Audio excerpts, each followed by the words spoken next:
So oestrogen progesterone supplements, blood thinners, Ecosprin లాంటివి ఇస్తుంటాం. Immuno modulators అంటాం, డైడ్రోజెస్టోన్ అంటాం. సో అలాంటి ట్యాబ్లెట్స్, అవసరమైతే వైటమిన్ డి సప్లిమెంట్స్ ఇస్తూ ఉంటాం.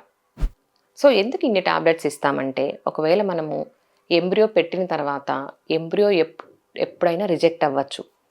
సో ఎప్పుడైనా పేషెంట్ కన్సీవ్ అవ్వకపోవచ్చు. సో మనం అన్ని యాంగిల్స్లోన బ్లడ్ సప్లై పెరగడానికి, ఇమ్యునో మాడ్యులేషన్కి, లేయర్ థిక్నింగ్కి, సో ఒక్కొక్క ఫంక్షన్కి ఒక్కొక్క ట్యాబ్లెట్ ఇవ్వడం జరుగుతుంది.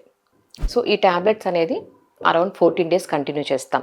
10 to 14 డేస్ కంటిన్యూ చేసి తర్వాత blood test, pregnancy blood test advice చేస్తాము. ఒకవేళ ప్రెగ్నెన్సీ పాజిటివ్ అయితే కొన్ని ట్యాబ్లెట్స్ టిల్ 12 వీక్స్ ఈస్ట్రోజన్ మనం తగ్గిస్తూ ఉంటాం డోసు. ప్రొజెస్ట్రాన్ సప్లిమెంట్స్ అనేది 12 to 14 వీక్స్ వరకు కంటిన్యూ చేయడం జరుగుతుందన్నమాట. సో ఒక్కొక్కసారి ఈ హార్మోన్స్ వల్ల ఇండైజెషను, బ్లోటింగు, కొంచెం వామిటింగ్ సెన్సేషను అలాంటివి రావడం సహజం.